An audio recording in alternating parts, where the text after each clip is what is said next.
Welcome to the Sweet Life Podcast. Are you ready to start living your life with more passion, purpose, and pleasure? And stay tuned to learn more from your behavioralist expert, dating coach, and relationship guru, Sweet Deans. So, as promised, sweet family, this episode is your holiday survival guide. So today we're going to go over button pushing, triggers, and energy shifts. We'll talk about some ways to keep in your center and how to prepare yourself as best you can for the time with your beloved family. And I know that a lot of us struggle when it comes to our family because there's a long history there. They have known you through every point in your life, and sometimes they have a tendency to want to keep us in the past as the people we used to be. And I think it's because it's what's familiar to them and why you will always be a baby to your mom and why they still think that you're incapable of dating the right person or whatever else they believe about you. And remember that all of their thoughts about you are just their thoughts. You absolutely do not have to agree with their thoughts or let it impact you in any way. I know it's easier said than done, but I'm going to walk you through a little step-by-step game plan so that you're ready for their thoughts before anything even goes down. So I like to do this for a couple reasons. This pre-game gameplay helps you to be less reactive, more responsive, and it allows you to process through your thoughts, feelings, and emotions ahead of time. And it raises your energetic frequency, which means that you're already going in with the big guns. So, step 1, write down all the things that you're thankful for about your family. This will raise your energetic frequency through the roof and help you to have positive, loving thoughts about your family members. What are all of their strengths? What do you admire most about them? What is at least one thing that they do that you think is great? Next, step 2. What are some boundaries that you might have around things that they have said or done in the past that didn't feel great? Maybe your mom comments about your weight. Maybe your sister comments about your marriage. Maybe your brother pokes fun at your career. Whatever it is, decide ahead of time how you would like to respond if it's brought up. Trust me, going into a situation already prepared with something like, I love you so much, but my weight isn't something that I want to talk about today. Thank you so much, Mom, for understanding. Or something like that, right? How good did that sound? I mean, you should come up with your own little list of phrases and boundaries because it's going to be unique to you. But I do this ahead of time for a couple reasons. It allows you to be less reactive, and this also gives you a chance to check in with yourself about why these things might be bothering you. This is such a good opportunity to remind yourself that all of your family's thoughts about you are really just their thoughts. And that being said, it can be incredibly difficult in the moment to remember that little fact. And having this set list of boundaries and ways of enforcing them can be mighty helpful. Step 3, have an exit strategy. This might mean taking a walk after dinner or telling your family you have an important email to write. Something that is already planned and gives you a way to collect your thoughts, reread your list, and just sit and check in with yourself. You are a beautiful, amazing being, and you need to reconnect with that. Okay, how are we all feeling about this 3-step process? I know it might seem bizarre to go in with a game plan for Thanksgiving, but trust me, when your sister avoids hugging you or your brother-in-law weirdly doesn't make eye contact with you anytime you talk to him, and your mom is constantly telling you how you need to find Jesus, you're going to want this 3-step process. This is just made to allow you to process through everything ahead of time so that you can bring your most centered self to the party and just allow people to see that bright, beautiful entity that you are without anything getting in the way.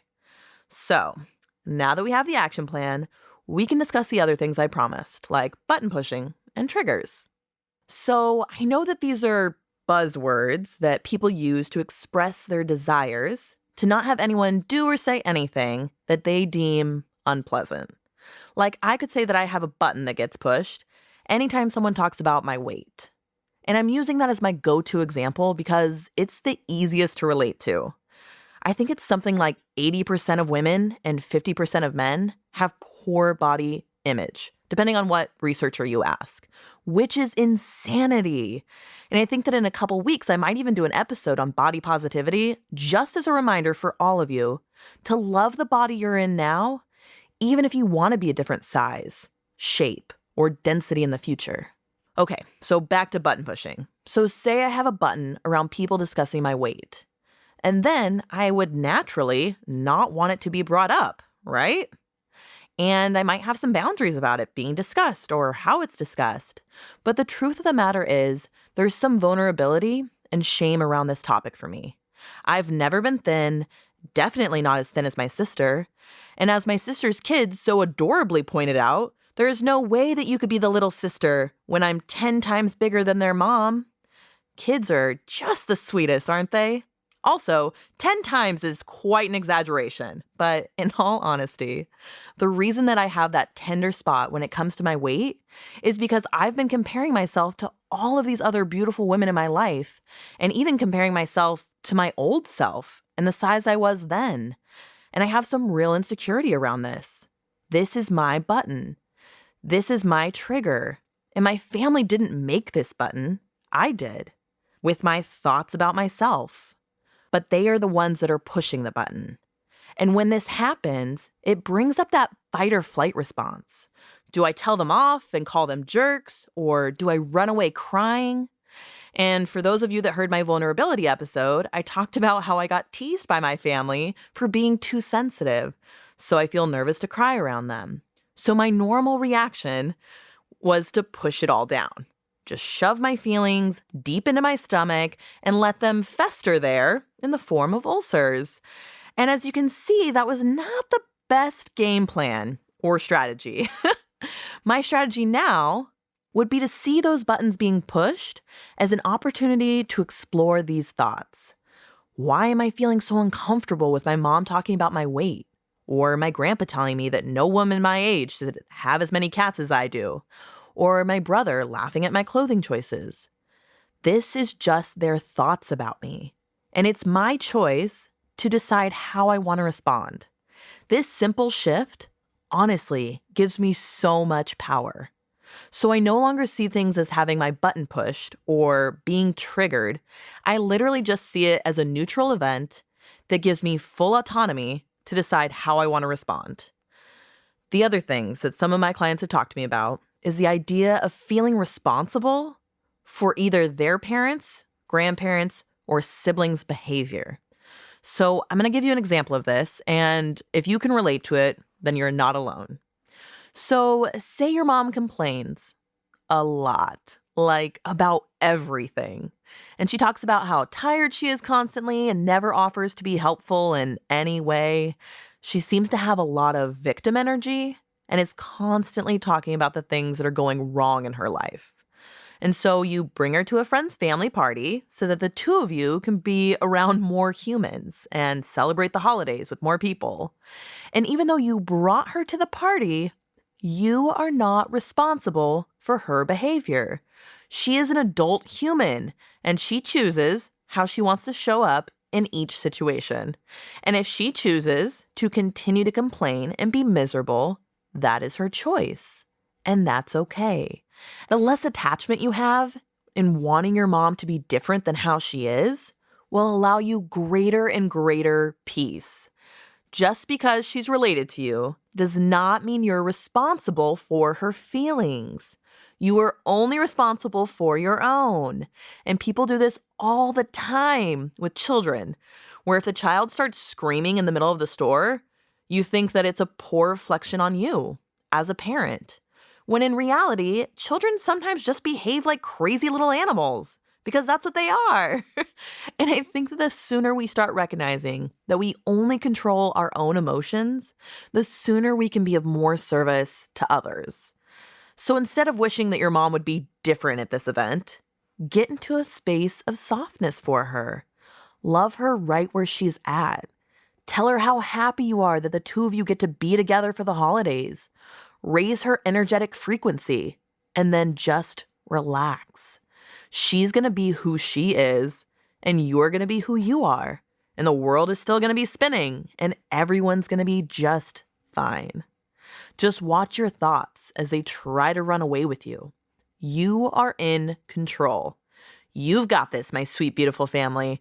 And I know that in the Hive, we only have love and respect for one another. And just know that I love all of you. And feel free to replay this episode as many times as you want to or need to. I am always here for you. So the major takeaway from this episode is this. What a perfect world it would be if your family loved you for exactly who you are and didn't want you to be different, and that you loved them for exactly who they are and didn't want them to be different. Guess what? You can make one of those a reality.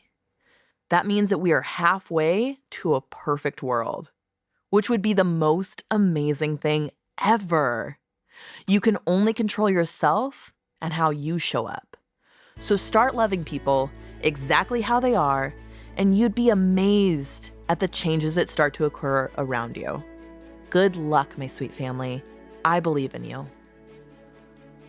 If you're loving the Sweet Life podcast and you want to start rewiring your brain right away, take this free 4-day Rewire Your Brain challenge at sweetdeans.com/rewire and click download. I can't wait to talk to you next week, sweet family.